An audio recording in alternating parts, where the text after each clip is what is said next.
gracias por acudir a otro acto de los que solemos ir haciendo, aparte de las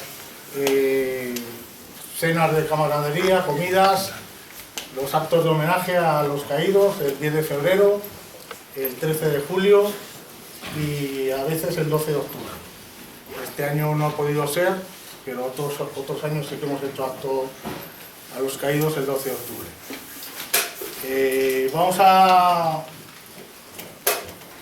tener yo he estado el sábado con Vicente en Zaragoza presentando el mismo libro. La verdad que se lo dije, que me había gratamente sorprendido, porque una de las cosas es que la gente no se da cuenta de la importancia que tuvo la defensa a ultranza de los Altos de Sinjávino. Yo por suerte he estado 3 veces en Rusia, 2 de ellas con divisionarios, con mi padre, y fuimos a visitar los Altos y realmente es espectacular porque significaba el corte por el que ellos intentaron romper el cerco de Leningrado. Después de la batalla de los Altos de Sinjávino, vieron, o eso se entiende, lo sabrá porque ha accedido a documentación soviética, vieron que por ahí era imposible porque realmente estaban a tiro a cero de la artillería y fue lo que provocó el 10 de febrero. No hemos podido romper el cerco por el Sinjávino, pues vamos a intentarlo por lo más débil, como habían hecho en Stalingrado, que son los españoles, estos bajitos, bigotudos y aunque están todavía cantando, luego se enfadan. Entonces, pues bueno, sí que es decir que aparte de lo que es el manuscrito, ¿no?, de José Vilador Fargás, presidente de la Hermandad de la División Azul, de combatientes de la División Azul de Barcelona, ahí tenéis un retrato original que sus hijos cuando murió lo vendieron en todo colección y tuvimos la suerte de poder comprarlo. Aparte de eso tiene la colaboración de Carlos Cabello Jurado, Fernando Oriente, hijo de divisionario de la Hermandad de Barcelona, Antonio Manuel Vargas, nuestro reconstructor, que es el que tiene bastante acceso a lo que es toda la documentación soviética, que es muy importante porque se ven las dos caras de la moneda. Francisco García Izquierdo, que creo que está también por aquí, hijo de nuestro querido Dionisio, y bueno, y la ilustración de la portada de Augusto Ferrer Dalmau, y bueno, pues gracias a Vicente, que sigue dándonos buenas noticias con su biblioteca del Guripa, y nada, pues os dejo que disfrutéis de la conferencia. Muchas gracias. Sí que es importante, por favor, somos muchos, los móviles en silencio o en modo avión. Bien, pues nada, yo empezaré, pero para darle, bueno, gracias a todos por venir aquí esta noche de jueves 2 de noviembre del 2023, y voy a dar paso a mi compañero Manuel Antonio Vargas, que os va, bueno, el hombre os quiere explicar un poco por qué va vestido así de recreador divisionario, ha estado en Rusia vestido de recreador divisionario, y os va a contar un poco el equipo que se manejaba en enero del 43 por parte de los divisionarios que combatieron en la línea de los Altos de Sinjávino o Poselok, como se le conoce también en la batalla. Y sin más preámbulos paso a Manuel Antonio para que os explique el porqué de la indumentaria y bueno, lo que él ha podido indagar en Rusia y cómo lo ha hecho, cómo lo ha conseguido. Buenas tardes, pues yo soy Antonio Manuel Vargas. Por el acento notaré que soy de un poco del sur. De Bilbao. Exacto, como los hombres del batallón román en su mayoría, que fueron los que combatieron en los Altos de Sinjávino, allá en enero del 43. Vengo caracterizado como ellos iban caracterizados allí durante los combates de Sinjávino, con el uniforme invernal, como veis todo de blanco, con el equipo puesto, en este caso de un sargento de ametralladoras de la 8ª compañía del batallón, con su ametralladora, con su equipo, con su tubo de repuesto, equipo de todo el material, su lata que lo utilizaban para todo, menos para meter a la máscara de gases. Aquí metían el chorizo, el pan, como buenos españoles, todas esas cosas que consideraban necesarias las soltaban por el camino. Pero es así como fueron. Ellos iniciaron una marcha en camiones y los dejaron en un pueblo y tuvieron que hacer una marcha a través de bosques nevados a 30 grados bajo cero, con todo el equipo cargado. Llevaban la manta, raciones de combate, toda la munición, o sea que iban bastante incluso más pesados de lo que yo voy. Es para que os hagáis una idea de lo que se pasó allí, ¿no? Con toda esta indumentaria, corriendo por un bosque, hasta aquí, combatiendo, sin fortificación de ningún tipo. Aquello fue un horror. Bien. En cuanto al equipo, bueno, pues ustedes lo pueden apreciar, si tienen ustedes dudas, pues me pueden ir preguntando. Otra cosa que quería decirles, lo más importante, la documentación soviética. Recientemente, en Rusia, la actual Rusia, ha estado desclasificando los informes militares que emitieron las unidades que combatieron contra la División Azul. Entonces, el proceso es muy laborioso de conseguir esto. Algunos se pueden descargar directamente de internet, en otros hay que meterse en ciertas páginas, se bajan los documentos que por supuesto están en rusos, muchos son manuscritos, no están mecanografiados, y hay que traducirlos letra a letra. Son muchísimas horas de trabajo un solo documento, muchísimas, muchas noches en vela, traduciendo una sola hoja de papel. Y como se pueden figurar ustedes, las unidades soviéticas emitían un montón de documentación todos los días. Una vez que se ha cotejado, porque la traducción del ruso es complicada, ellos no hablan como nosotros en nuestro idioma, ellos hablan... El idioma ruso traducido es muy robótico, hablan como los robots. Entonces lo hay que castellanizar para que sea legible una vez que lo queremos plasmar en un libro, ¿no? Toda esta documentación. Pero nos revelan datos sensacionales, cosas que no sabíamos. Hemos conocido durante 80 años la versión que nos dieron nuestros divisionarios, incluso tenemos la información que emitían los alemanes sobre la actuación de los españoles, pero nos faltaba la tercera pata del problema. La tercera pata es la documentación rusa. Bien, pues esta documentación nos revela un montón de detalles, acaba con ciertos mitos y sin embargo no quitan ni un ápice de gloria a lo que fue la acción de la División Azul en Rusia. Al contrario, sirve para magnificar todavía más. Lo que ya sabíamos por los divisionarios en sus relatos, aquí lo hemos confirmado por el enemigo, por lo que fueron los enemigos. Y son sorprendentes las cosas que se averiguan. Mitos, por ejemplo, como los tanques T-34 que hubo en la batalla de Krasnivor, se vienen abajo. No hubo T-34 en la batalla de Krasnivor. Hubo otro tipo de tanques, pero no el T-34. Los soldados españoles no sabían reconocer prácticamente un T-34 de un KV-1. No tenían... Entonces para ellos todo eran T-34. Lo mismo que cuando le bombardeaban todo eran Katyushas. No, los rusos empleaban los Katyushas solo en ciertas ocasiones. En la documentación rusa aparece dónde, cuándo, cuántos, aparece todo esto. Gracias a esta documentación podemos saber, por ejemplo, qué volumen de bajas le infligimos a los rusos en esos combates. Sabíamos que eran muchas.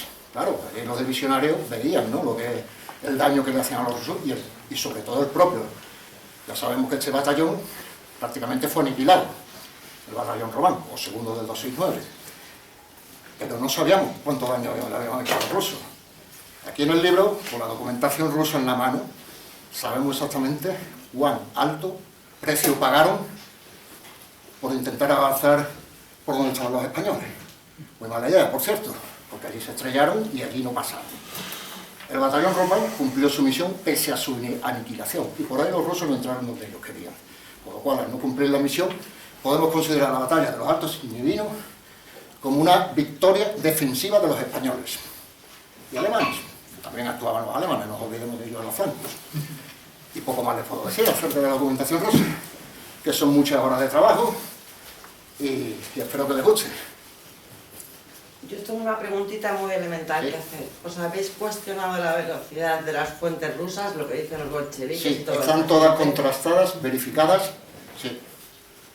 En ese proceso también pasamos muchas horas verificando que... Claro, es que no es traducir, es saber qué han dicho. No es solo traducir, claro que no. Aparte, los rusos mienten en sus partes. No, mienten constantemente mucho. como ahora. Los rusos, sobre todo los mandos inferiores, ¿no? De comandante de batallón, de jefe de compañía, ellos tienen miedo de sus jefes. En todos los informes rusos se nota el miedo que tienen a informar de que han tenido muchas bajas, de que no les ha salido bien un ataque, eso, y lo intentan maquillar, digamos, ¿no? De cara hacia sus jefes. Sus jefes, cuando elevan a la superioridad exacta, que será el comando ruso, sus informes, también en su mayoría son autojustificativos, intentándole limar lo que ha pasado, de que no... Intentan minimizar sus propias bajas. Aún así, el volumen de bajas es horrible, es tremendo. Y eso contando que han suavizado los partes. Entonces, pues sí, está contrastado, está todo... No me quiero imaginar cómo habéis podido hacer eso. Sí, se puede contrastar, porque tenemos las fuentes españolas y tenemos las fuentes alemanas. ¿No? Muy bien. Y una cosa, Antonio, vosotros tú, por ejemplo, imagínate que cualquiera de los que está aquí quiere investigar la bolsa del Volhov, por decir algo. Claro, no sabe ruso, ahí debe haber un índice, debe haber por años, o sea, ¿cómo? Porque aquí es un mare magnum, es una cantidad de información muy grande como para que uno sepa dónde dirigirse. O sea, primero, ¿qué institución? ¿A qué archivo ruso? Tú te tienes que dirigir el ruso al archivo. Principalmente. Y tú quieres coger la bolsa del Volhov. ¿Cómo? Explicado de manera didáctica y práctica a cualquier persona que quiera saber sobre la bolsa del Volhov. Que cualquiera de ustedes no puedan hacer. Con un poco de tiempo y mucha paciencia y dedicación. Eso sí, tienen que tener mucho tiempo libre, mucha dedicación al tema. Esto es muy fácil. Hay varios archivos en Rusia del que se puede extraer información.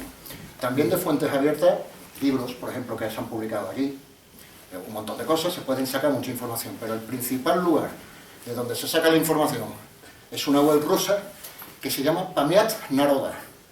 En esa página, Pamiat Naroda, uno, si quiere consultar, hay que saber un poquito de ruso, por lo menos el alfabeto cirílico, como mínimo.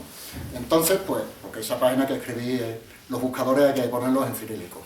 Entonces, uno quiere saber, por ejemplo, la 305 División Soviética, que fue la que atacó Posad, por ejemplo, ¿no? O como dice aquí Vicente, la bolsa de Bolshov. Quiero saber qué documentación emitió esta división tal día en tal lugar, ¿no? Y pones, pues, 305 División SD, en este caso en ruso, Strelkovy Divisia, que significa división de infantería o de fusileros. Lo pones, le acotas entre fechas, y ahí te aparecen todos los documentos que emitió en esa fecha, que se conservan o que ellos han colgado, porque muchos de ellos todavía no los han colgado. Ellos están en un proceso que es manual allí, de meter documentos por el escáner y van apareciendo a cuentagotas. Ahora mismo lo que tenemos está plasmado todo aquí en cuanto a los altos de Sinivino. Puede que en el futuro hayan publicado más cosas de las unidades que participaron rusas. Por supuesto hay que tener conocimiento de la historia, qué unidad soviética se enfrentó a los españoles allí, qué unidad superior estaba por encima, qué unidades colaterales había. Y de ahí vas sacando todo, te vas bajando los documentos, se tienen que traducir palabra por palabra, verificarlos, comprobarlos con otras fuentes, y después pues, darle una textura al castellano para publicarse en castellano. Porque el lenguaje ruso militar es muy complicado. No sería legible en un libro en castellano para el público.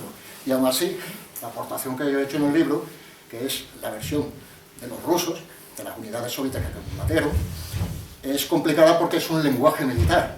No es un texto que se pueda suavizar.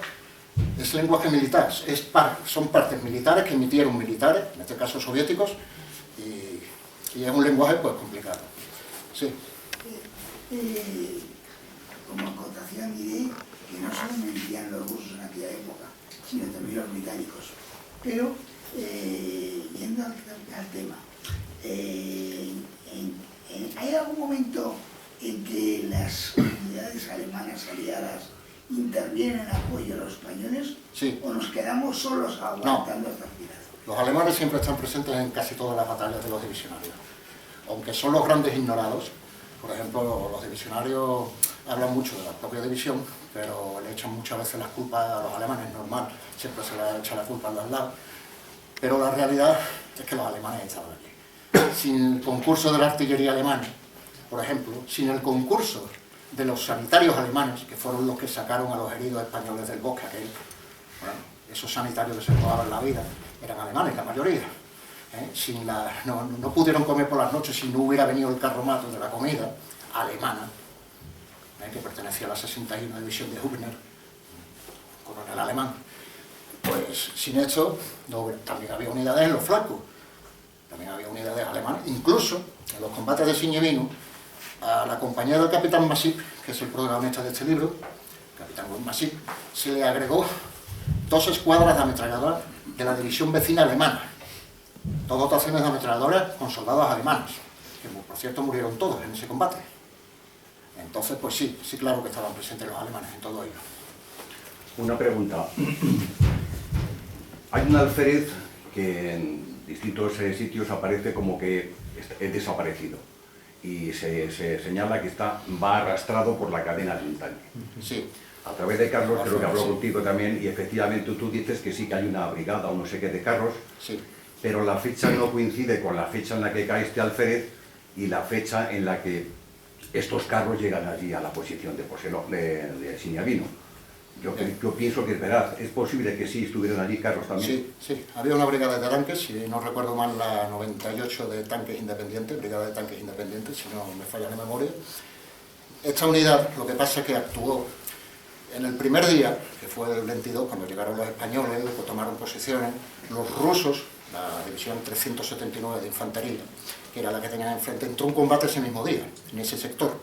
O sea, que eran 2 unidades que acababan de llegar a las que chocaron. El batallón segundo de 269 contra la 379 división de fusileros soviética. En el choque, sabemos que el batallón, excepto la compañía Masí que quedó cercada, tuvo que retroceder aproximadamente 400-500 metros ante el empuje inicial, pero frenó a los rusos antes de llegar al objetivo, que era la línea de alta tensión. Bien, en el contraataque nocturno, ya entrado el día 23, se le hizo un desastre a los rusos, pero colosal. Es que se desbarató prácticamente a todos los regimientos de la 379 división en ese contraataque. Y es cuando se hace el mando de la división rusa, el coronel difícil pronunciar, Scherlov, este señor, es cuando solicita echar al combate todo lo que tiene. Incluso a un batallón de está en instrucción que está desarmado, de reclutas recién llegados, incluso eso, echa al combate todo. La reserva de los regimientos, la reserva de la división. Y además, el frente del Bolshoi le envía una serie de refuerzos que están en la zona, como una brigada de esquiadores que andaba en la zona, pero esa brigada de esquiadores y esa brigada de tanques actuaban para el conjunto de divisiones que estaban operando en esa zona. La misión de estas divisiones era salir, romper, llegar hasta la línea de alta tensión al sur, para luego girar por un lado y envolver Signevino desde el este. Esa era la misión que tenían. Por supuesto no pasaron de la línea de alta tensión en ningún momento, pero ordenaron dispersar esos tanques en los diversos sectores. Entonces tenemos constancia de que los tanques se dispersaron entre las unidades. No hemos encontrado documentación que hable específicamente, pues mandamos 3 tanques a este regimiento. Eso no lo hemos encontrado. Pero tenemos los testimonios de los divisionarios que aseguran que... Sí, es que como nunca se ha citado en ningún sitio que hubiera allí carros de combate, me extraño. No obstante, tenemos los partes de la brigada de tanques. Sabemos qué composición tenía, cuántos tanques tenía en reparación, cuántos tenía perdidos en otro bosque, y sabemos cuántos tenía operativos, de qué modelo, eso sí lo tenemos. Y por testimonio de nuestros soldados que sobrevivieron a aquello, vieron en la escena del alférez colgado de las cadenas, es muy probable que el tanque perteneciera a esa brigada, que era la única que actuaba en ese sector. Pero bueno, hay que decir una cosa que no... que piensa que estamos hablando de enero del 43, finales de enero del 43. ¿Qué está pasando a finales de enero del 43? Stalingrado. O sea, en Stalingrado los rusos embolsan a los alemanes, romanos, italianos, húngaros y tal, y los destrozan. Lo mismo, en el mismo tiempo, lo intentan en el frente norte. O sea, para los rusos, si leéis la historia del sitio de Leningrado, la batalla de Leningrado, los rusos siempre intentan comunicar por el sur del lago. Primero ellos, el lago Ladoga, cuando se hiela en enero del 41, lo utilizan como camino para conseguir vituallas y tal entre Leningrado y lo que es la parte dominada por los soviéticos, ¿no? Pero claro, en verano el hielo se descongela, en primavera y tal, y aquello no es operativo, necesitan tener un camino despejado. ¿Cuál es el camino? El camino es una central ferroviaria, o sea, un núcleo ferroviario, una ciudad ferroviaria, un núcleo de enlace ferroviario muy importante, se llama DNO, es DNO, ¿no? DNO la ciudad, y entonces, porque la idea es de que hay de Leningrado a DNO, y de DNO hacia el territorio ruso, Moscú, para alimentar la bolsa de Leningrado. Los rusos, esta batalla también se llama Poselok 7, porque los rusos lo intentan a lo largo de una y otra vez, desde enero, desde noviembre del 41, ¿no? A lo largo del 42, a lo largo del 43, y esta es la séptima batalla, o sea, no es una batalla, es la séptima batalla, ¿no?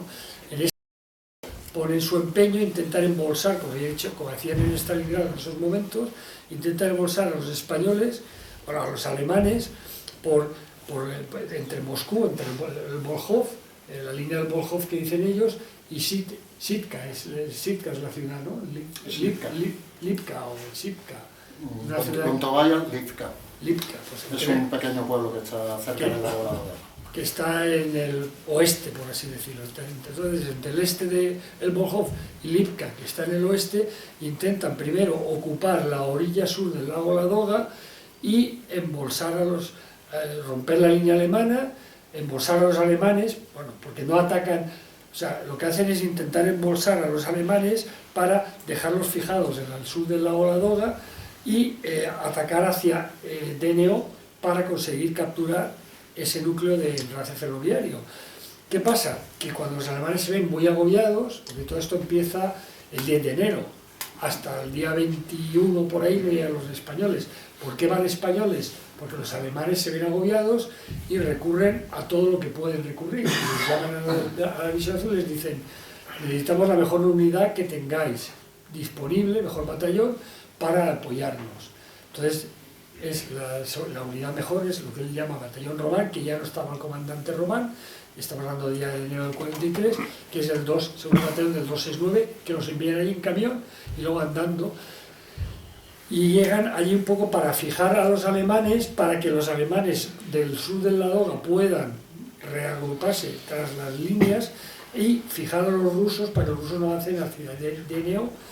Y en ese empeño es donde están los españoles. Y se genera una línea con españoles y alemanes a los dos lados, que es lo que para, que es lo que dices tú, los españoles retroceden con el empuje, estamos hablando de 4 regimientos por un batallón, retroceden hasta el puesto de mando, y el capitán Patiño, que es el que está al cargo del batallón, porque el jefe real está de vacaciones en España, y el capitán Patiño, que había sido capitán de una compañía, es el capitán más antiguo, entonces toma el mando del batallón y les ordena que contraataquen para recuperar los Altos de Siniaví, ¿no? En la noche del 23, ¿no? Sí, en la noche del 23, ¿no? 23, entonces, o sea, vosotros imaginaros una fuerza diezmada que tiene pocos refuerzos, que le ordenan contraatacar a una gente que venía en avalancha, que los había hecho retroceder en enero del 43 y de noche. Y consiguen recuperar la línea y consiguen desalojar a los rusos.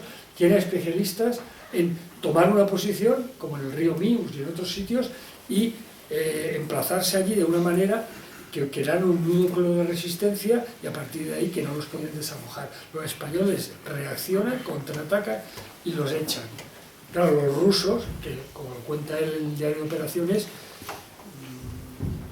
gozan un pozo, no llegan desde luego a DNO, se quedan parados en la línea eléctrica, en la línea del tendido eléctrico, y bueno, los españoles los derrotan, o sea, les obligan a ir hacia atrás, y los rusos, si veis en el libro, leéis el parte del diario de operaciones de los rusos, veis que están desconcertados, los fascistas españoles, ellos le llaman fascistas españoles, los fascistas españoles disparan muy bien, la artillería no los apoya, los aviones no llegan, o sea, excusas de mal pagador.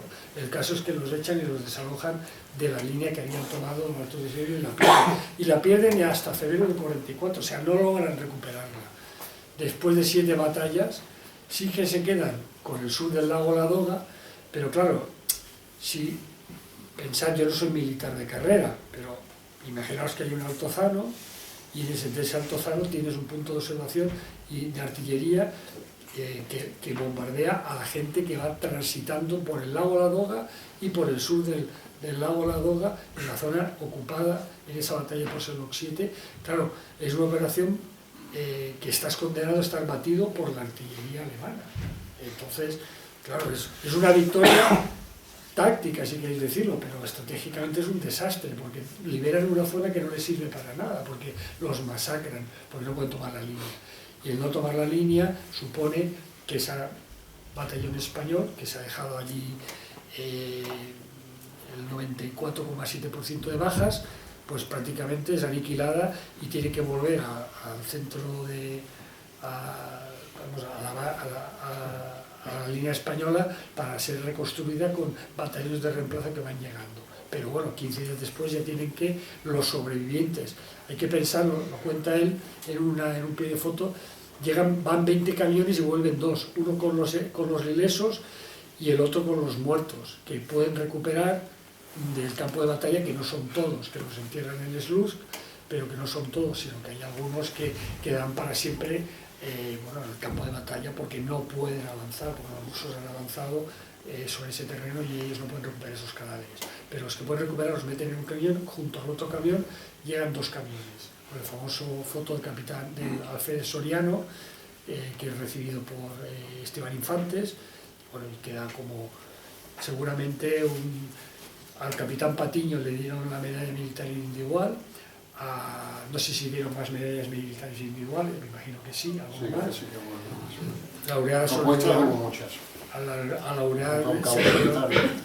laureada se la dieron a Masip, y a título póstumo, porque murió al mando de la SEPI compañía. Y bueno, pero de alguna manera lograron cumplir el papel, y los rusos, si leéis los diarios, como dice él, pues se encuentran con una defensa inteligente, bien emplazada, con fuegos cruzados, con una planificación me gusta mucho en tu libro cuando hablas de cómo se hace un plan de fuegos, con un plan de fuegos estructurado, y hay que pensar que iban como va él, pero que no les dio tiempo a hacer zanjas, ni trincheras, ni nada, simplemente acumularían troncos, como se ve en el cuadro de Dalmau. Aquí se ve que están como en una trinchera, pero que no llega a ser, o sea, que es una trinchera a lo mejor de medio metro, es simplemente acumular nieve o elementos sólidos tipo madera delante, porque no les da tiempo a hacer una trinchera, porque enseguida que entran en línea, enseguida entran en fuego. No sé si queréis preguntarle algo del equipo a él, porque hay que pensar que bueno, estamos hablando de Rusia, enero del 43, y contraataque de noche, para pararse. ¿Hay algún dato más o menos concreto de la cantidad de hombres que componía el segundo de S9? Porque 800 no había ni en broma. No, lo que pasa es que sí había 800, porque el batallón prácticamente se hallaba al completo, pero no todos fueron así individuos. Por ejemplo, la representación del batallón, la representación de la compañía, muchas se quedaron donde estaba desplegada la División Azul. A Siñevino solo fue un grupo aproximadamente de unos 640, aproximadamente. Eso fue lo que fueron a Siñevino. 640. Más o menos, aproximadamente. La 6, la 7, la 8... 540. Unos 540 6, 7 y 8, y quizá Plana Mayor. Y la quinta. La Plana Mayor de un capitán Patiño, y fueron todas las compañías. Sí, pero las compañías no estarían reducidas, porque no estarían a 120 cada una, no creo. No, el batallón era... No, claro. Había venido... En un batallón nunca se consigue lo de las 840 plazas que tenía más o menos un batallón de... Y uno se perdió por el camino. ¿Cómo? Uno se perdió por el camino. Sí, se perdieron 2 secciones, que Dos secciones se perdieron por el camino. A Siñevino no salió todo el batallón, salió la inmensa mayoría de las unidades de combate, lo que se llama bayonetas, que se suele llamar a la gente de los combatientes, pero los que están en las representaciones de compañías se quedaron atrás. Y fueron, pues, en las circunstancias que fueron, y los 540, pues, obviamente no era el batallón al completo, tenía unas pequeñas pérdidas. De todas maneras, cuando una división está desplegada en línea, casi nunca tiene los efectivos completos, siempre hay enfermos, siempre hay gente que está de baja, o gente que está haciendo cursos, o cosas así. Por lo tanto, es muy raro que se alcance la plantilla del 100%. El comandante Eso estaba en pasa la hoy en día también, en los batallones que están desplegados por ahí, no se da con la plantilla nunca al 100%. El comandante Siempre hay estaba en las que- regiones. El mismo comandante El estaba en la comandante, por ejemplo, del batallón estaba de vacaciones en España. Tuvo que ser sustituido por el capitán de la sexta compañía, que era el capitán Patiño. De hecho, no tenía ni el grado de comandante, Sí, era el porque capitán. el segundo batallón que se había retirado de primera línea unos 15 días antes, Sí. lo habían retirado de línea en la parte del sector de Cranibor, Sí, tenía bajas y estaban allí descansando y echaron mano de ellos. sí. Yo no creo que llegaran a 500, pero vamos, no sé. 540 dice la bibliografía española sobre el asunto. Sí. Sí, bueno, que quizá luego Aida también tuviera bajas, Claro, enfermos y tal, y eso, claro. Claro, que hay que pensar que esta batalla, este libro, una de las ventajas que tiene, o de las virtudes que tiene, es que es monográfico sobre una batalla que queda un poco oscurecida por Krasnivor. O sea, hay como un relato, por así decirlo, que está la palabra está de moda, en la cual pues, hay acciones, la bolsa, la calle del puente, Krasnivor, tal, y lo otro parece que es como que estaban allí un poco pasando el rato, ¿no? Y realmente de pasar el rato nada, pero aparte de eso hay batallas, ahora estoy pensando por ejemplo cuando Zapolye, Telemetz, son batallas importantes de desgaste, con muchas bajas y tal, que no se cuentan como tales, o esta de Siniavino que está como abducida o es como subyacente a Krasnivor, parece que es como el Krasnivor. Y bueno, Krasnivor es tan grande que es difícil equipararlo con otra acción, pero esta, a su escala, en su dimensión, es una especie de Krasnivor en pequeño, mucho más sangriento para los españoles que Krasnivor, pero con el mismo efecto, que es parar a los rusos en una ofensiva para ellos crucial, ¿no? Como era embolsar Leningrado y a los alemanes, embolsarlos y conseguir romper la línea, y los españoles en los dos casos estuvieron allí delante para no romper la línea. Pero sí que es una batalla muy poco que se habla, por ejemplo, si leéis el libro del batallón Román, que habla de este regimiento, del 269, sí habla, pero 6 páginas, no lo sé, ya digo, que siendo un regimiento no es importante, pero bueno, luego está el libro de la biografía de Román, está el libro del batallón Román, aquel de fotografías, pero así como temáticamente monográfico siniavino, no había ningún libro. ¿Ha recopilado datos sobre el número de bajas que sufrieron los soviéticos? Sí, ¿Cuántas? pues pasan de las 3.000. Pasan de incluso de lo que los propios divisionarios españoles calculaban, según los propios informes rusos, que como sabemos están trabajados ya por sí mismos. Pero los regimientos rusos no eran tan numerosos como los españoles. No, eran más pequeños. Un regimiento ruso venía a equivaler a un batallón español, Sí, aproximadamente. Solían tener 1.000, 1.200 efectivos en esta época. Esta era una división que entraba nueva en combate, por lo tanto estaba casi al completo de su Pero efectivo. eran regimientos aguerridos. O sea, eso... Sí, todos habían combatido la batalla de Moscú, en la bolsa de Recebe, que fue una batalla muy sangrienta. Era una división veterana, no era división de la Guardia ni nada de eso, pero es una de tantas divisiones que estuvo rusas, desconocidas, que estuvo en muchísimas batallas, sufrió muchísimas bajas a lo largo de toda la guerra, pero nunca le hicieron de la Guardia, nunca le dieron un gran galardón. Pero bueno, como esta, muchísimas, una unidad típica del ejército soviético, típica. No era mala, tampoco era de las mejores, pero era una división aguerrida. Y entró en combate fresca. Entraba ese día en combate, y se topó con los españoles ese mismo día. Así que el choque fue muy violento, fue muy violento. Lo que sorprende es el número de bajas, que los propios rusos reconocen en sus informes. Que serían más. Que probablemente fuesen muchas más, porque los rusos, por ejemplo, en sus informes nunca hablan de desaparecidos, ni de prisioneros.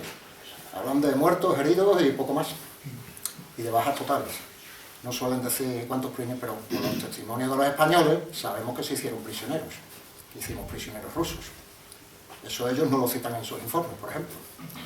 Pero bueno, podemos llegar a una cifra, si ellos reconocen 3.000, pues, o más de 3.000, pues nos podemos figurar que serían algunos más. Sí, yo lo que quería saber, un poco de lo que se está hablando, ¿no? De poner en valor la acción. Yo me acuerdo que en la Academia de Infantería se constaba que para atacar tenían que ser una proporción de 3 a 1, Sí. me parece recordar, ¿no? Entonces, aquí por lo que veo, aunque el regimiento soviético era menor a un regimiento alemán, pero había 3 regimientos y un batallón. O sea, la proporción de los atacantes era muy superior a 3-1. Sí. Debía ser cerca de 6-1.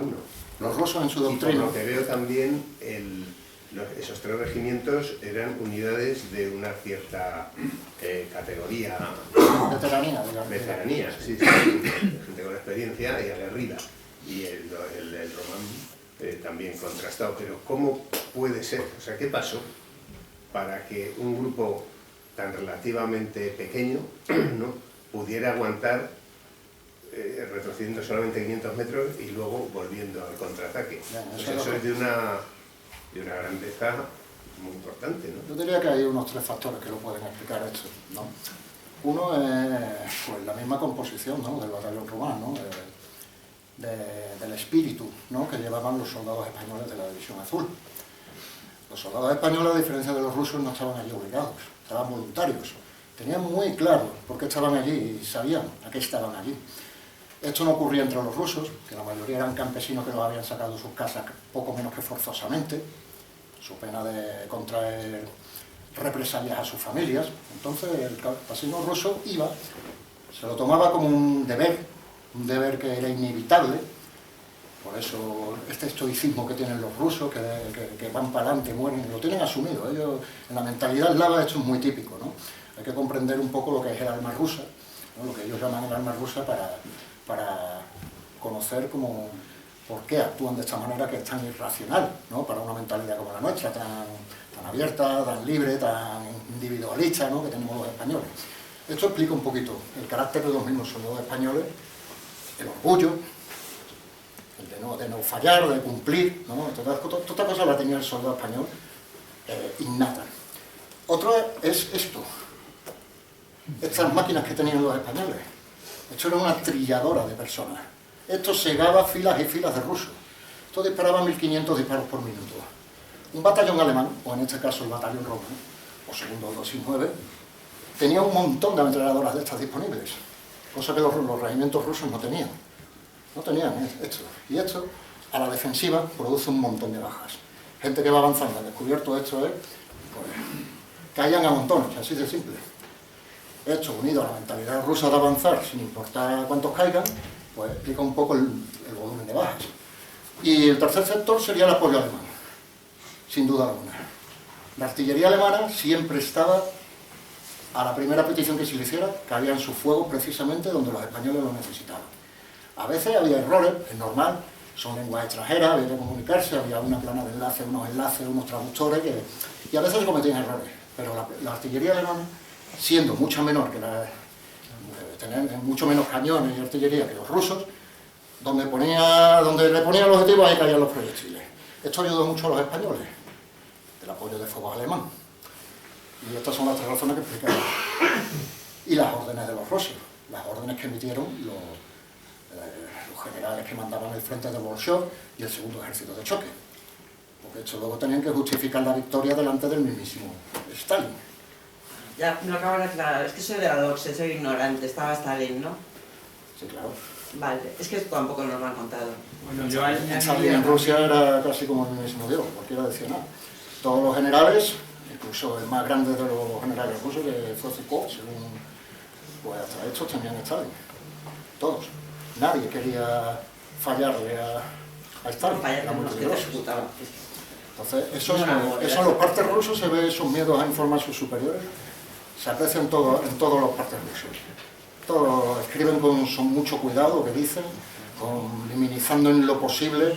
Si han tenido un desastre, lo intentan justificar, que si esto es que había mucho, es que la aviación no me vino. Suelen poner un montón de tipos de excusas baratas para zafarse de una posible represalia por parte del propio bando. Esto era muy frecuente en Rusia, y esto ocurre en tanto si leemos literatura rusa militar, de los tiempos de la batalla de Posa del 41, como si lo leemos del 43. Y en cuanto a la doctrina rusa, lo que hemos dicho de mandar 3 tíos por cada defensor, todo eso, la doctrina rusa especificaba un volumen de regimientos, un volumen de personal para batir a tanto enemigo. ¿Pero en qué proporción más o menos? Pues depende de la época, porque por ejemplo para la batalla de Berlín, las piezas de artillería que alinearon para atacar Berlín prácticamente estaban pegadas una a otra. Sin embargo, en el 43, cuando los del Signevino todavía no habían llegado a tal abundancia todavía, las piezas a lo mejor estaban separadas 5 metros, 10 metros, pero ellos calculaban hasta la densidad de fuego y de cuánto tenían que estar separadas las piezas de artillería para hacer una cortina de fuego. Todo esto los rusos en su doctrina, que fue evolucionando para más a lo largo de toda la guerra, hasta alcanzar sus récords en la batalla de Berlín, pues se fue... Los rusos... Hay un dicho que dice que un ruso no va nunca al servicio sin tener un plan. Y esto lo tenían...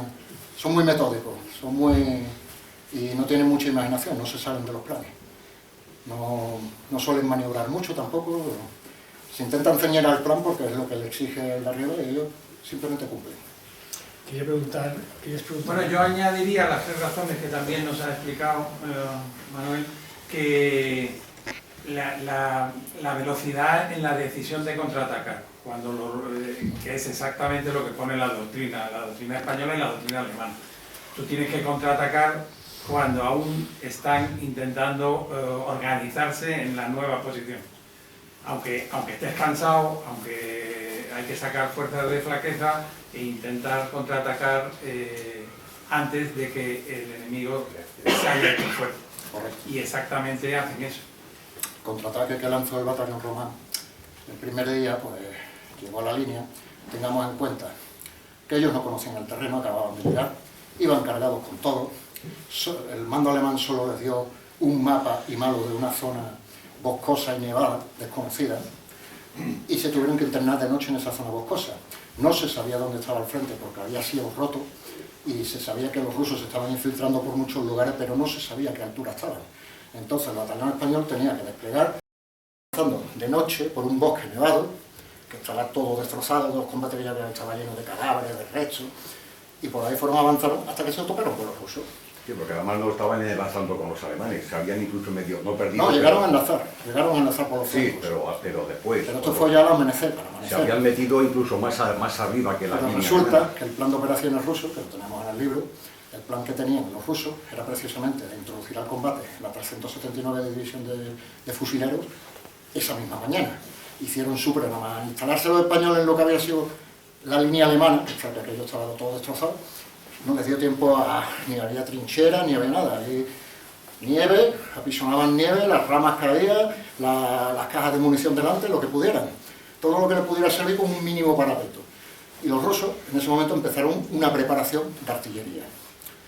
Y después de la cual se lanzaron al ataque, pues, en oleadas, ¿no? Bien. Los españoles ya ahí hicieron una carnicería.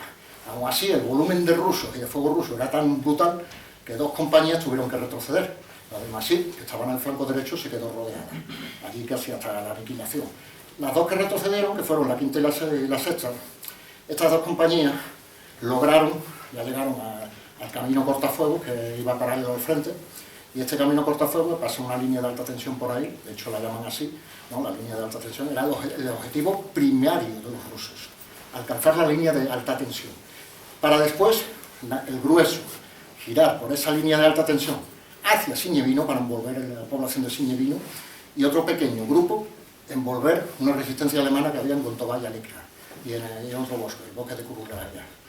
El caso es que no pasaron de esa línea porque los restos del batallón romano ya se quedaron ahí y los rusos habían tenido en estos 500 metros que avanzaron, todo esto lo habían hecho combatiendo cuerpo a cuerpo con los españoles prácticamente. Allí se estuvo retrocediendo pero muy lentamente dando cara continuamente al ruso.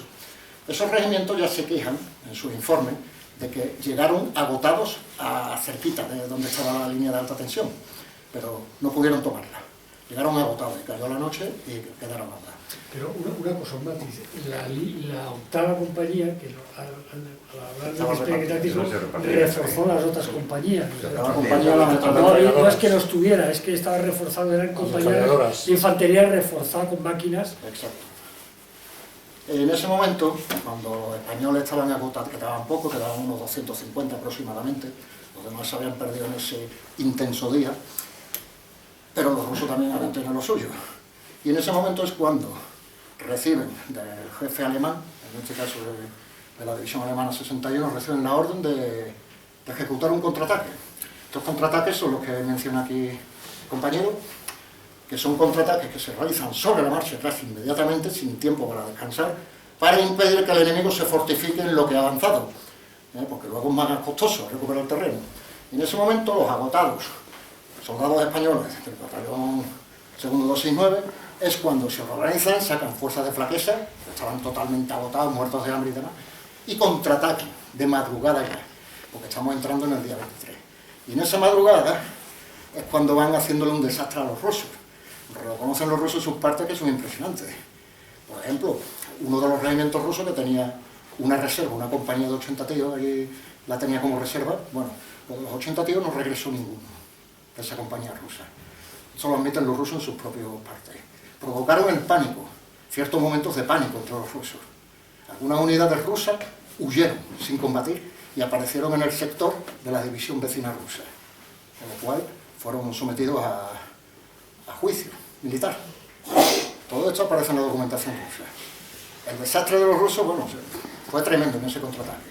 Se hizo una auténtica escabeche. Y no solo se alcanzó la línea que se había abandonado la mañana anterior, sino que se avanzó un poquito más incluso. Y se contactó con lo que quedaba de la séptima compañía. ¿Hay algún tipo de datos sobre si los escudos humanos soviéticos eran en algún sentido afines o prozaristas o algo de esto?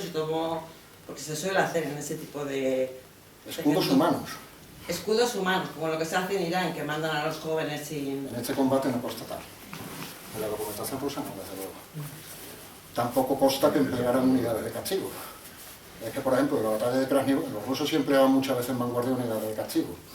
Gente que estaba castigada, los mandaban a una compañía especial, los empleaban y se redimían mediante el combate, digamos así, ¿no? El que sobrevivía. Estos se llamaban las Strafbat, batallones penales, o Strafrot, compañías penales. En Krasnivor sí tenemos la constancia de unidades de Strafbat y Strafrot, pero aquí en Siñevino no. Aquí en Siñevino actuaron dos divisiones rusas, principalmente la 379 y un poquito de la 11 División de Fusileros, más unidades sueltas que llegaron de refuerzo. Fiadores, tanques, una serie de unidades de batallones de mortero, lo que los rusos llamaban batallones de mortero. Pero bueno, los batallones de mortero esconden otra... ¿Y algún tipo de información anterior a la Revolución de Octubre, como se llama? Yo tampoco lo sé. Bueno, se levantó todo el movimiento marxista. Sí, ruso, sí. ¿Sobre qué pasó en ese momento? ¿Dónde se podría encontrar? Pero traducida o algo, porque yo no hablo ruso, claro. Pues supongo que la misma página que le he dicho, probablemente, pero no buscando fechas de la Segunda Guerra Mundial, sino fechas de ¿Pero qué es esa 1917 en bibliografía adelante. española de la Revolución? ¿Es lo que buscas? La página... No, es más que nada para hacerme a la idea de qué pasó con la gente afín a los zares. Bueno, eso hay... Ahora, si quieres, después te comento libros Vale, que sí. hay, porque hay libros publicados acerca de la masacre de la aristocracia. Vamos, hay publicado. No hay mucho porque siempre que se habla de malos se habla de nazis y los comunistas parece como que, en fin, son aliados de los buenos y tal y cual, es el relato, pero los nazis... De todas maneras, por fuentes abiertas de internet me parece a mí que no me he encontrado mucho sobre... No, hablo de Algo hay, bibliografía. pero sobre la Rusia blanca, ya, allí en la propia Rusia ya se han encargado De limpiarlo. de limpiar bastante.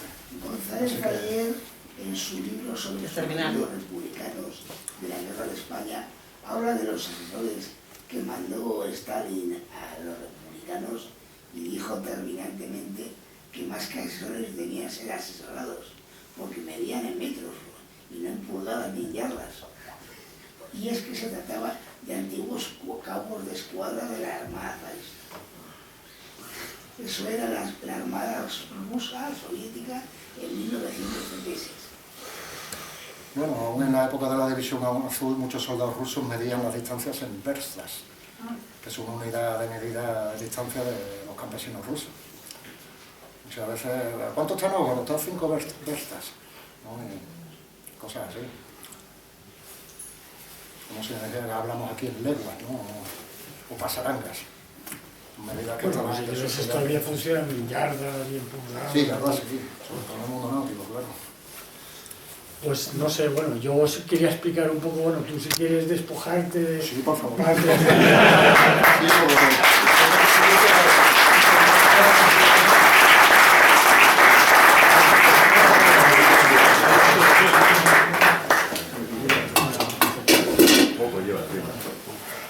Bueno, mientras que él va y viene y por el camino se entretiene, dice la canción, os quería explicar, bueno, el libro, ya te digo, tiene... El libro básicamente es un libro de José Mirador, que fue divisionario y además una persona importante dentro del mundo de las hermandades, pues, de la posguerra. ¿Vienes ahora, no, Antonio? Sí, sí. Entonces es un libro de José Mirador, que ya os ha dicho antes Alfonso que el cuadro está ahí. Tiene dos partes, o sea, tiene dos textos. El gran texto es sobre la batalla de Signevino, que él investigó, y luego hay un segundo texto de Viladot que explica lo que es la historia de las hermandades cuando él era de la Junta Directiva Nacional, o como se llamara el organismo supremo, y cuenta todas las gestiones que hizo, básicamente para conseguir que el gobierno alemán reconociera a los soldados de la División Azul como miembros de la Wehrmacht, del ejército alemán, y les diera concesiones de tipo pensión, como tenían los soldados alemanes, ¿no? Entonces, todo eso es muy emotivo, como viene a Madrid, por ejemplo, ya estamos en Madrid, y el alcalde de turno le dice que le va a hacer un monumento a la División Azul, y nunca más se supo. Entonces, todo eso lo va contando. Y luego, en el texto de él, el gran texto de él, que se llama, él lo titula de otra manera, yo lo he puesto así de esta manera, pero él lo titula Un héroe catalán de la División Azul, el capitán Masip. Él lo que cuenta es el contexto estratégico de la batalla, qué pasa en enero del 43 en el frente ruso, qué pinta la División Azul allí, por qué va esta gente ahí a Signevino, quién es el capitán Masip, de dónde viene el capitán Masip. Hay que pensar que es una persona que va a la mili en el año 36, estudia como soldado, estudia para maestro, es de Lérida, estudia para maestro, y por méritos de guerra y por cursos de capacitación de alférez, de teniente, logra ascender por méritos de guerra y por esos cursos de capacitación de soldado raso a capitán, ya en el 39. Es destinado a Galicia, un regimiento en Galicia, y de allí parte hacia Rusia en el año 42, a finales de septiembre, octubre, y es nombrado capitán de la séptima compañía del 269. Bueno, pues llega realmente a estar en combate pues desde octubre del 42 hasta enero del 43 que muere. O sea, la gente dice, no hay fotos del capitán Masip, es que estuvo 4 meses, o sea, tampoco dio tiempo para mucho más que para ganar la laurea de San Fernando, que no es poco. Entonces, vamos, explica el combate y luego hace una cosa muy interesante y es explica el proceso que no conocemos exactamente de cómo se concede una cruz de la laurea de San Fernando, que no es como que tu capitán te lo da, o tu comandante, o tu coronel de unidad, sino que es un juicio contradictorio en el cual por ejemplo, Franco no le dieron la cruz de laureada, se la dio él a sí mismo, pero no se la dieron, no digo que no tuviera méritos para contar, pero que en el juicio que se siguió para la concesión no lo obtuvo, ni Franco ni otra gente, claro, porque era algo muy complicado de conseguir, ¿no? Tenías que tener una cantidad de testimonios favorables y no contradictorios y gente que no opinara en contra. Entonces todo eso lo cuenta Masip en el libro, va explicando, claro, al hilo de la explicación del porqué del proceso del trámite administrativo se ven los comentarios, o sea, por así decirlo, en el sumario de la concesión de la medalla, de la laureada, se ven los testimonios de los soldados que combaten con él, los que quedan heridos, malheridos, el mismo capitán Patiño que queda malherido porque los rusos bombardearon el puesto de mando y bueno, muere hasta el pater del batallón en ese bombardeo y que el capitán Patiño queda malherido. Entonces todos ellos en recuperación en hospitales, hay un auditor militar o un interventor militar que hace esa encuesta de investigación y el caso es que a Masip, claro, en esa encuesta se van desgranando detalles de la batalla. porque no hay un relato de la batalla, no hay nadie que escriba una memoria. Hay que pensar que sobrevivieron 20 ilesos, ¿no? Los otros, en muchos casos, murieron, en otros casos quedaron heridos, congelados, fueron repatriados a España por las heridas. Entonces, el caso es que no hay un libro, no hay un libro de memorias, o yo no conozco un libro de memorias que explique la batalla. Lo más parecido que haya a un libro de memorias es lo que hizo Viladot, que es conseguir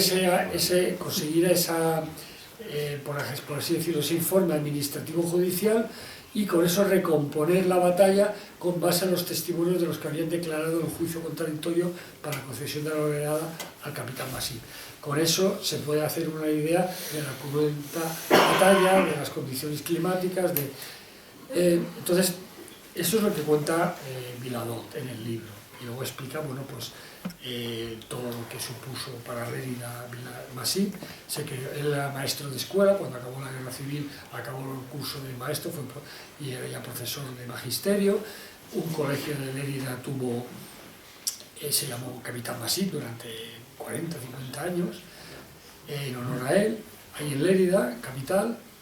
Bueno, yo ya sabéis lo que pasa con los nombres de la gente, ¿no? Es más fácil derrotar los nombres que derrotar a las personas. Con lo cual, el libro luego decidimos, con la ayuda de Antonio y de Paco, trajimos el diario de operaciones tanto de la segunda del 269 y de las 4 regimientos que atacaron de las 2 divisiones, de la de 116 y la 61, creo, o 379 y la 11 división. Entonces, gracias a Antonio, están los días de operaciones del 21 hasta el 28, están el día de operaciones ruso, el día de operaciones español, y luego Fernando Oriente ha completado también el texto de Viladot con otras informaciones añadidas que no se cuentan en el texto de Viladot, porque Viladot en su momento, Fernando es el presidente de la Hermandad de División Azul en Barcelona, tenía mucha relación con Viladot, y incluye cosas que Viladot o no sabía o no pudo escribir o no están en este texto y que él considera relevantes. Carlos Caballero ha colaborado escribiendo la biografía de Viladot. Alfonso tiene mucho interés en que presentamos este libro porque Viladot ha sido una persona divisionaria, divisionista, falangista desde la vieja guardia, y luego pues toda su vida le dedicó al fomento de la memoria, al reconocimiento y a la puesta en valor de la gesta de la División Azul. Es un personaje relevante que escribió pocos libros. Un libro que estaba publicado lo publicó Miguel Ángel, El espíritu de la División Azul, posar el espíritu de la División Azul, y este es el segundo libro que se publica de él, que no pudo publicar en vida por causas que desconozco, pero que seguramente tendrán que ver con la capacidad económica del autor, porque hay muchos diarios que a mí me han llegado de gente que en su momento no pudo editar sus memorias, ni sus camaradas, ni el Estado, ni el gobierno, a pesar de que la División Azul era una especie de niña mimada del régimen de Franco, pero la mayoría eran publicaciones que o bien se podían autoeditar el autor, o en alguna editorial, pues Barbarroja, no me sale, bueno, hay otro también que ha publicado textos, pero que en este caso Viladot no lo pudo publicar, y lo hemos venido a publicar ahora. Lo íbamos a publicar en el libro de los catalanes, pero como esto es un ensayo más que un libro de memorias, y en el libro de los catalanes se nos fue a casi a 400 páginas, no queríamos generar una especie de espasa calpe de la División Azul, tomo de volumen, y lo desgajamos y nos comprometimos con la gente de la Hermandad de División Azul Barcelona a editarlo de una manera monográfica, pero ampliando el espectro de lo que es la acción de Siniavino y los combatientes de Siniavino, tanto la parte ruso como la parte española, que queremos a lo mejor más adelante, con la ayuda de Antonio Manuel, hacer también para otras batallas en la cual exista documentación relevante, como puede ser a lo mejor Krasnivor, que Krasnivor, siempre que se ha escrito sobre Krasnivor, claro, se ha escrito sobre la versión española, pero también sería interesante conocer la versión alemana y todavía más interesante conocer la versión soviética, pero hasta ahora no podíamos acceder, y ahora con Antonio, a través de sus contactos y de su conocimiento del ruso, este libro es un ensayo, por así decirlo, pero podemos a lo mejor hacer un libro sobre la batalla de Krasnivor con fuentes rusas. Y bueno, tuve la suerte o la deferencia de que Ferrer Dalmau, Augusto Ferrer Dalmau, publicó una ilustración original hace menos de 6 meses de la batalla de El Pone-Poselok, 1943, y me la cedió como imagen de portada del libro, y es la portada del libro, es de Augusto Ferrer Dalmau, y precisamente esta ilustración del Capitán Masip con la Laguna de San Fernando es obra de un ilustrador ruso que es admirador de la División Azul. O sea que, en fin, aquí tratamos a los de la División Azul como si fueran gángsters, y en Rusia Alexei Borotilov es un admirador y es un conocedor de la importancia militar de la División Azul. Y en Rusia, además, ya sabéis, los que habéis estado en Rusia, yo no he podido estar, que los cementerios rusos realmente tratan bien, con consideración a los caídos, tanto rusos como españoles o alemanes o de cualquier nacionalidad que estuvieran allí, como merecedores por lo menos de que esté enterrado y que se guarde memoria, o que la gente que quiera guardar esa memoria tenga un sitio de recogimiento para poderlo hacer. No son tan caimitas como los españoles. ¿Y eso es ahora con Putin? ¿No era igual en los con Gorbachev y anteriores? Bueno, yo, Alfonso, de eso tú puedes hablar más. Yo sé que ahora con Putin, sé que había incluso una gente aquí en España que iban a Rusia a repatriar cadáveres de españoles, y que los rusos no ponían ninguna pega. ¿Pero cadáveres republicanos de izquierdas? No, de la División Azul. Ah, de la División que estaban en cementerios perdidos o en sitios desconocidos, y entonces los graban con la chapa, porque todos los divisionarios tenían una chapa de identificación que metían en una botella, como vimos en el libro de sanitarios, el mensaje en una botella, y entonces con esa chapa lograban identificar al muerto, y se ponían en contacto con la familia del muerto, y si ellos decidían traerlo a España, lo traía a cargo del gobierno de España, y si no quería, pues se enterraba allí en Pankovka, donde está el cementerio de los españoles caídos en Rusia. Y yo no sé si ahora con Putin, bueno, ahora no están las cosas como para ir a Rusia. Tú fuiste 3 veces. Todo congelado. Todo congelado, claro. Bueno, en Rusia todo congelado, pero quiero decirte que ahora, aunque se quisiera, estar en estado de guerra, pero con Putin, tú has ido con Putin, estando Putin allí. Sí, sin problema. Hasta ahora mismo es que no pueden ni comprar rublos. O sea, no. Yo estuve mirando para ir a un viaje, fui a comprar rublos y no te dejan. ¿Los ha bloqueado los rublos? Sí. Entonces el tema es que ahora mismo no se puede, o sea, no te dan ni visado. Sí, tú no te puedes ahora hacer turismo en Claro, no te puedes ir tú, no hay visados, entonces... Pero durante muchos años se ha ido, él llegó ahí, él lo contó en Zaragoza y lo contó aquí, él fue con su padre era divisionario, fueron un grupo de divisionarios, 3 o 4 me dijiste, ¿no? Sí, 4, mi padre, y él fue uno con su padre acompañante, y creo que tú también has estado. No, yo no he llegado a ir. Pero Hubo bueno, un grupo... tú has estado Sí. también. Pues quiero decirte que sí.